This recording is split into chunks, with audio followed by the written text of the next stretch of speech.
Do you have hobbies? Do you have a healthy and safe release of your sexual energy?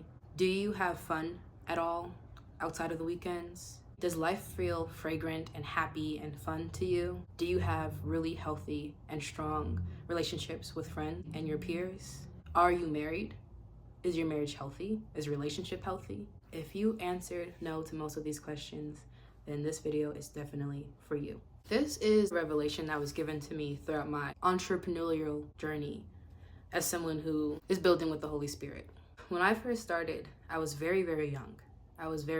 And I was also going through a lot of tumultuous relationships. So a lot of my life and energy was really just poured into my business.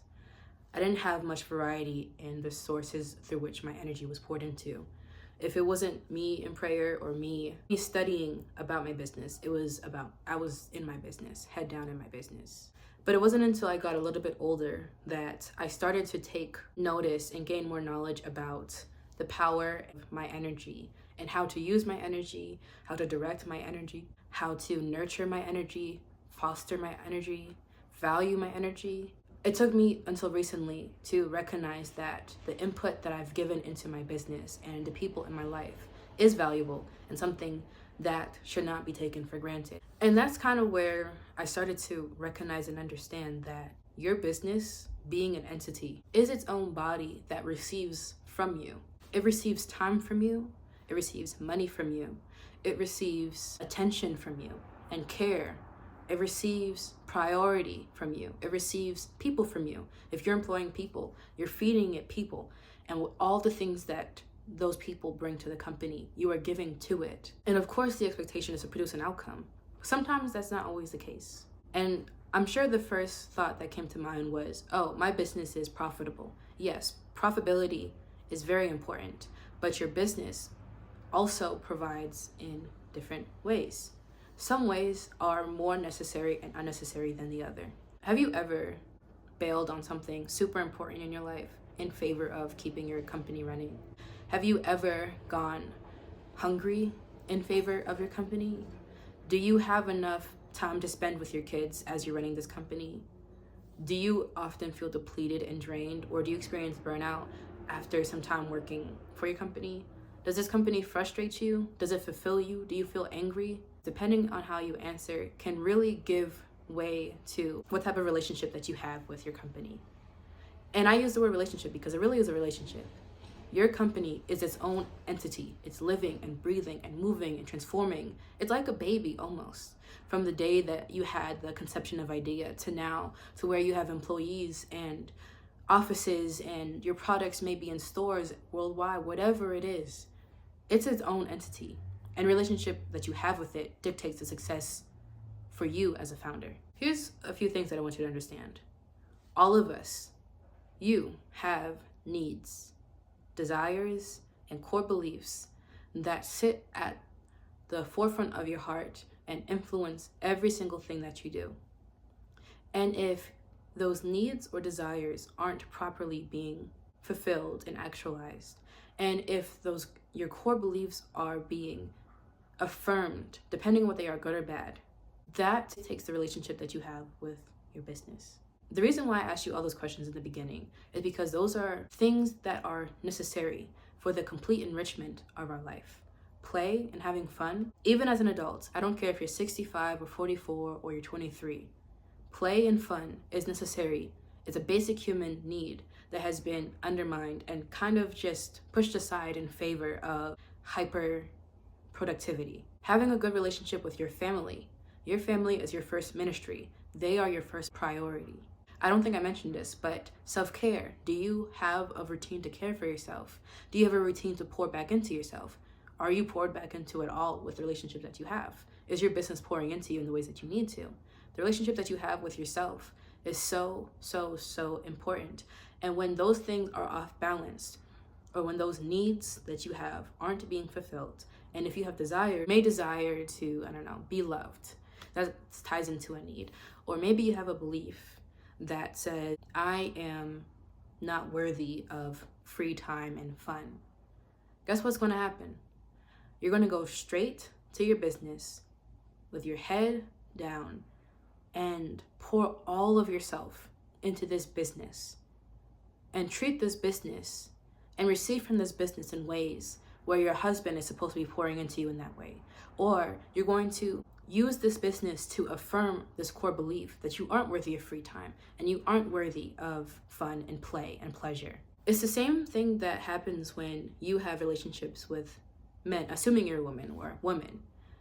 A lot of people get into relationships to fulfill or to heal a void that they have inside of them that has gone unaddressed, to fulfill a need that their inner person is begging for them to fulfill for themselves. And so they look and project that need onto that other person and expect that out of them. A lot of women, especially, that I've worked with, and even myself, have cultivated businesses to cater to those unexpressed needs, desires, and core beliefs, and unknown core beliefs. And that is why it is so common to have such unhealthy relationships with our business. In the US, I'm learning that in our culture, how much money you make and what you have is the greatest indicator of success. Whereas in some countries, intentional living and your happiness, your pleasure is where you measure the success of the person. And I'm assuming you are in a society where having money and, looking rich and wealthy is something that is heavily pushed and prioritized. And I'm sure that is something that you have strived for, especially if you are Black or coming from a country where poverty was rampant. Of course, money is going to be the first indicator for you for success. Of course, those things are going to be at the forefront of your mind. It only makes sense, right? And because of the society we live in, that's kind of like the biggest thing that we're all searching for and looking for. It's always on our minds because if you slip up a little bit, you already know what's waiting for you on the other side. But I want to present to you a new frame of thinking, and that is living in alignment with yourself. That is intentional living.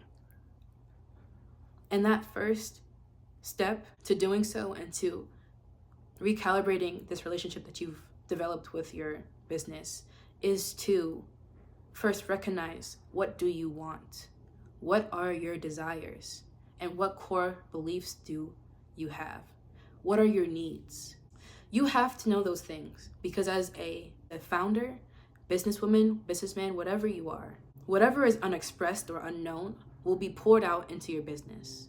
And you're going to be expecting things and creating realities based off of your business to fill these unknown things within you. And you're always going to have an unhealthy relationship with that company. To give an example, I remember a few years ago, I just could never get anything off the ground. I would find clients and they would cancel with me, or I would just pair with clients where we just weren't really aligned. But I recognized that the main feeling that I was getting from my business was disappointment. I was always disappointed, always. I was always disappointed and it made me depressed. I was always sad and I was always annoyed. I was disappointed.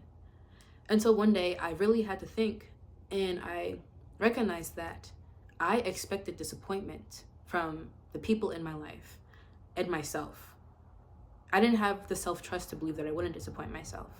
I didn't have the trust in the people I was in community with to not disappoint me. Disappointment was a common theme in my life.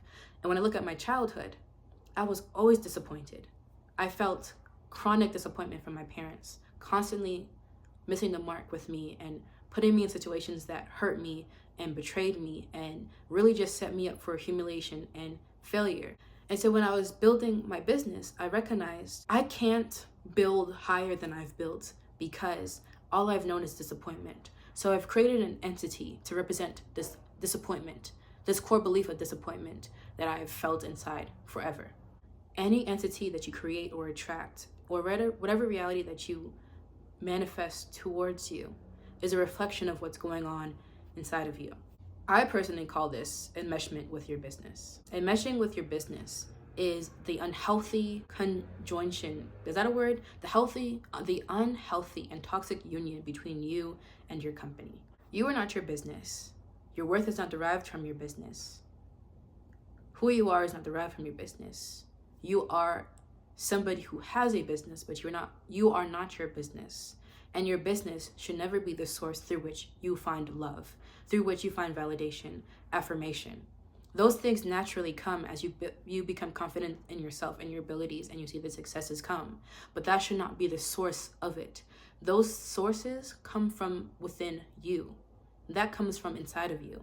Those are things that are belonging to you, within you. And from that internal expression, you can draw out the ideas and the leadership skills that you need to lead this company. But those things cannot be found in your company.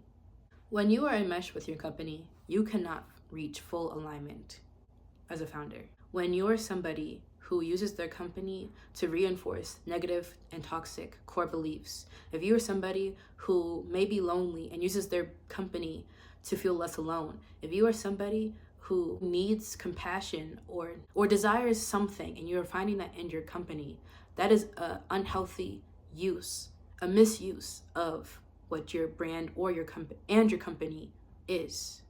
And I break it down in so many of my videos already. Your business entity, its main function is to make money. The entity of your brand, which works in conjunction with your business, is for impact, magnetism, community, loyalty building, and trust. And those are all, both of those entities, you as the founder, leader, CEO, creative director, whatever seat you serve or you serve in, those seats are leadership positions. That is a position, and leadership is a position of servitude. You cannot properly honor yourself through your honoring of your customers and your employees if you are deriving an unhealthy affirmation from your company. And that really has to change. It has to change, because although it may be fueling you for now, you may be making a lot of money right now. You may have gone viral several times by now. You probably have been featured in Forbes or something, anything that indicates success in this Western society. But I'm telling you, it is not for long. Whether that not for long time is for 10 years or for 3 months, it's not sustainable. And that is not how a healthy company is built. That is not how a healthy brand of integrity is built. And to bring us up further, that is not how a Holy Spirit-led founder is called to build their business. Your validation comes from source, from the Holy Spirit, from God. You are not your business, and your business is not you. And you are worthy and deserving of play and pleasure and creativity and fulfilled desires, actualized desires outside of that unhealthy attachment to your company. And I promise you, the day you decide to search yourself and study who you are and recognize those needs, desires, and core beliefs that have been running this company, is the day that you commit to realigning your company to mirror the divine inspired vision that you've been given for however long now. If you are a spiritual founder of a product-based company and you can recognize that you've enmeshed yourself with your business, I would love to talk to you. Part of my strategy work is helping founders find that internal alignment so that they can better serve and lead their companies. If this interests you, I have an inquiry form linked down below. Love for you to reach out to me so we can discover how we're best to partner with. Anyways, if you don't know who I am Naomi Olatayo. I am your spiritual doula, brand strategist, and brand world architect, and I work with founders like you to commit and actualize the realignment to the vision that God has given them. If you like this video, you will like this one too. Until next time, I'll see you later. Bye.